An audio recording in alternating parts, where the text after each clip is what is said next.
यानी जैल सिंह ते फिर 2 को हफ्ते पिछों श्रीमती इंदिरा गांधी अमृतसर पुजे। उन्हां हरमंदर साहब विच मत्था टेकिया ते अकाल तख्त साहब ते होर इमारतां नूं होए नुकसान दा जायजा लिया।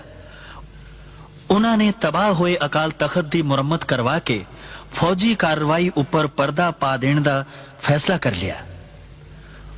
उन्हां दा ख्याल सी कि जदों तक तबाह ते बर्बाद होया अकाल तख्त सिखां दियां अखां सामने रहेगा, ओ ये गल नहीं भुल सकणगे कि उन्हां दे इस पावन पवित्र स्थान नूं भारतीय फौजां ने ऑपरेशन ब्लू स्टार दे दौरान तबाह कीता सी। श्रीमती गांधी ने अकाल तख्त दी मुरम्मत दा कम निहंगां दे मुखी बाबा संता सिंह नूं सौंपिया।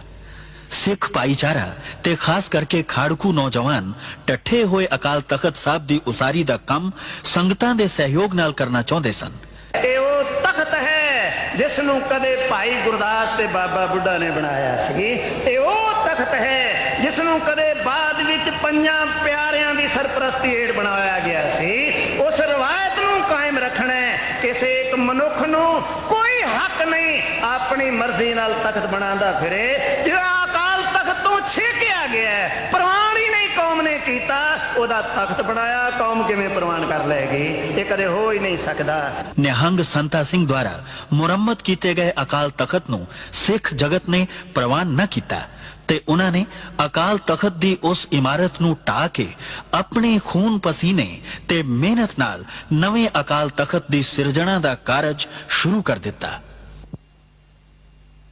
ब्लू स्टार ऑपरेशन तो बाद पंजाब दे पिंडां विचों कथित आतंकवादी नौजवानां नूं पकड़न ते उन्हां दी अलख मुका देण दा अभियान शुरू कर दिता गया। इस नूं वुड रोज ऑपरेशन दा नाम दिता गया।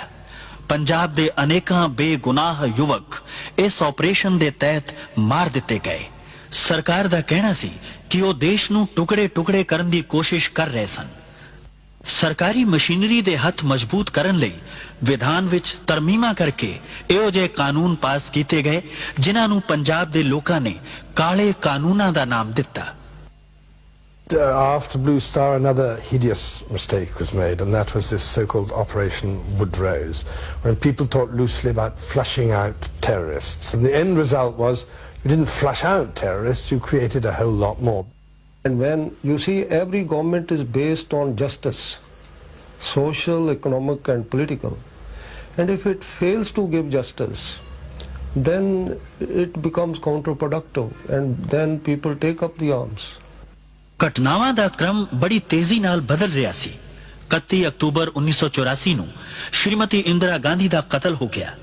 उन्हां दे इस कतल विच उन्हां दे ही 2 अंग रक्षक सतवंत सिंह अते बेअंत सिंह नूं जिम्मेदार ठहराया गया। बेअंत सिंह नूं तां घटना स्थल ते ही किसी होर अंग रक्षक ने गोली मार के मार दिता, जबकि सतवंत सिंह ते मुकदमा चला के उस नूं फांसी दे दिती गई। जदों इस घटना बारे बेअंत सिंह दी पत्नी बिमल खालसा कोलों पूछया गया तां उन्हां ने कहा, दरबार साहब दी बेअदबी तो बाद अटैक होने तो बाद हरेक सिख दा हिरदा जिहड़ा सी दुखी सी। तो शहीद बेअंत सिंह भी उन्हां मतलब सिखां विचों एक सी ते उन्हां ने भी दरबार साहब दी बेअदबी नूं नहीं सहारिया।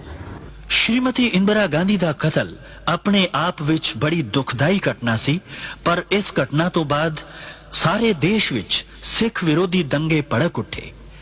इन्हां दंगियां विच हजारां सिखां नूं जिउंदे साड़ दिता गया जां तसीहे दे के कतल कर दिता गया। सैकड़े नौजवान बच्चियां दी इज्जत लुट लई गई। सरकारी अनुमान अनुसार केवल दिल्ली विच ही 2500 तो वध औरतां विधवा हो गईयां। इन्हां दंगियां दा बहुता प्रकोप दिल्ली तो अलावा कानपुर, इंदौर, बुखारो ते भारत दे होर कई शहरां विच बड़ा भयानक सी। सारे देश विच सिखां दी अरबां रुपए दी संपत्ति तबाह कर दिती गई। केवल दिल्ली विच ही सैकड़े गुरुद्वारियां नूं अग्गां लगा दित्तियां गईयां ते हजारां पावन पवित्र बीड़ां जला के राख कर दित्तियां गईयां। दंगा करन वाले ये भुल गए सन कि जिस गुरु ग्रंथ साहब नूं सिखां दा ग्रंथ समझ के साड़िया जा रहा है, उस विच भगत कबीर, भगत रविदास, भगत नामदेव, रामानंद अते बाबा फरीद दी भी बाणी दर्ज है, जिस नूं लखां सिख हर रोज मत्था टेकदे ते सत्कार दिंदे हन। ਗੈਰ ਸਰਕਾਰੀ ਅਨੁਮਾਨ ਅਨੁਸਾਰ ਇਨ੍ਹਾਂ ਦੰਗਿਆਂ ਵਿੱਚ 20,000 ਦੇ ਕਰੀਬ ਸਿੱਖ ਮਾਰੇ ਗਏ ਸਨ। ਮੇਰੇ ਪੋਤਰਿਆਂ ਨੂੰ ਫਿਰ ਵਿਚਾਰਿਆਂ ਨੂੰ ਅੱਛੀ ਤਰ੍ਹਾਂ ਸ਼ਹੀਦ ਕੀਤੇ ਗਏ। ਇਹ ਅਸੀਂ ਉਹਨਾਂ ਦੀ ਕੋਈ ਗੱਲ ਕਰ ਨਹੀਂ ਸਕਦੇ ਵੀ। ਵਿਚਾਰਿਆਂ ਨੂੰ ਐਸਾ ਉਹਨਾਂ ਨੂੰ ਨਾਲੇ ਦੇ ਵਿੱਚ ਡੋਬ ਡੋਬ ਕੇ ਸੀਏ ਦੇ ਦੇ ਕੇ ਸਾਡੇ ਬੱਚਿਆਂ ਨੂੰ ਸ਼ਹੀਦ ਕੀਤਾ ਗਿਆ। मेरी कुड़ी का सिर फाड़ देता, फिर लड़की कहने लगी मेरा भाई बचा ले, छोड़ दे, मैनू मार दे, मेरा भाई छड़ दे, मेरी माँ का सारा बन जाएगा।